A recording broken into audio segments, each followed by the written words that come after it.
Also joining us to discuss these breaking developments, we have Glenn Grant, a former advisor to the Defence Minister of Ukraine, who's joining us from Latvia. Glenn Grant, thank you very much for your time. I want to look at the strikes and the action that we've seen from Ukraine within the past 24 hours or so. Of course, attacking the energy infrastructure, but what we've got more recently coming out of Russia is a bomb that has hit Moscow. Is this, again, Ukraine moving towards furthering the fighting and trying to hit back against Russia? And also, what impact do you think that might have on ending this war diplomatically? Now, these things are quite complex. I mean, if you actually look, Ukraine has been very, very specific about not targeting civilian areas and only concentrating on the energy. And they've been doing that extremely successfully. The attack in Moscow, I think, is a much more targeted focus upon someone who's actually been a murderer of Ukrainian citizens in eastern Ukraine.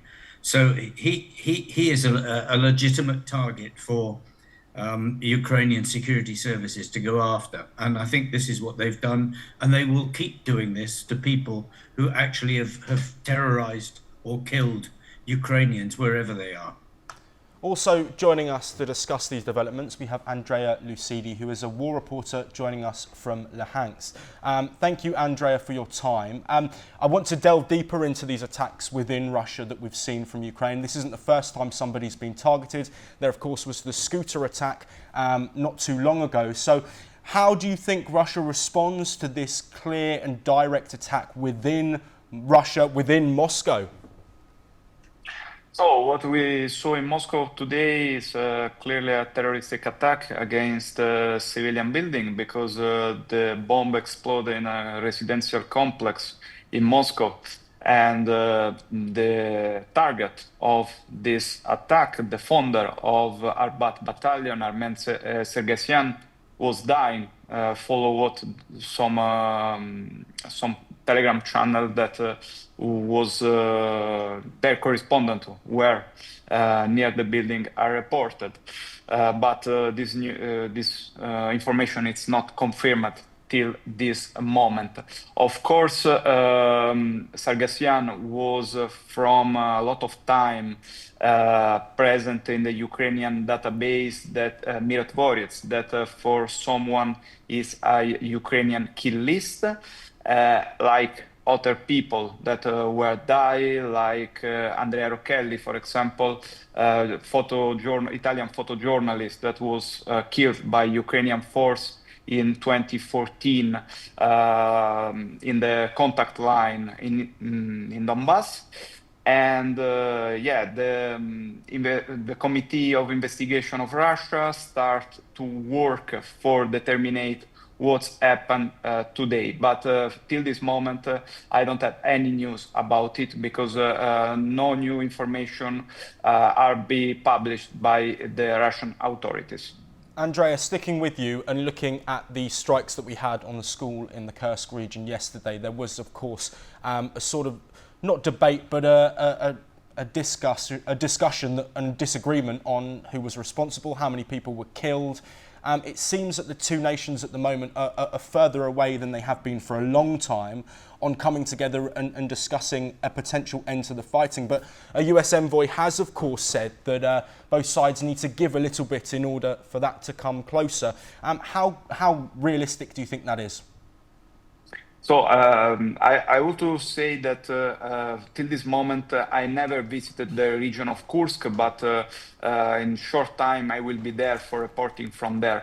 And yes, this attack is very, very strange, but it's not the first time that Ukrainians are hitting facilities like this. For Moscow, this school was transformed by Ukrainian army in a concentration camp. They said the Russian authority used this designation for this college in Surda, concentration camp for prisoners of war and for other people like civilians that are resisting from the occupation, from the Ukrainian occupation of this city. This city is at this moment like 10 kilometers away, far from the front line, and it's under Ukrainian control, like a part of the Kursk region.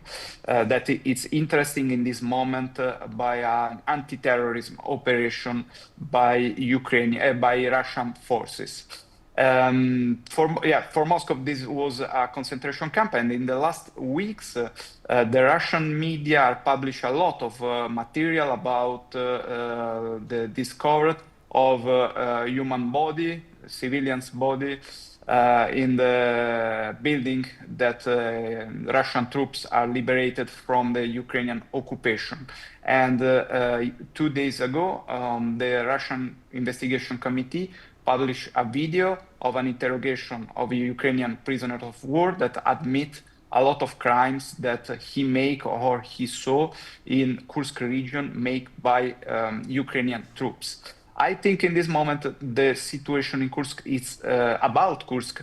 It's very specific and very hard, because for Kyiv it's important to continue to control a part of Kursk region, because with Donald Trump, since Donald Trump is on the office of President of the United States, the government of Kyiv have clear the idea that they cannot proceed this war alone without the support of the US. Yes. And sorry to interrupt you, Andrea. My apologies. We are running very short on time. So I just want to quickly pop back to Glenn Grant, and I want to pose the question again regarding the US envoy's statement that both countries have to come together. Is this something that you think Zelensky is going to be willing to do? Well, I don't think so, especially while we've got people like Andrea who are just spouting untruths left, right and centre. The bomb that hit the building was full of old people that the civil military organization in Ukraine have been helping out of their houses. They've been left behind with no food and in many cases no medicines. And so they were putting them together to take them to Sumy, to somewhere, to a place of safety when they were hit by the actual bomb. And there is no attempt by the Ukrainians to do anything vicious, as Andrea is saying, and I hope he finds some truth when he goes to Kursk. But the two sides are not going to come together as long as Russia keeps targeting civil places and keeps targeting the civilian population, because you can't have peace when there is an existential threat to the whole of your country.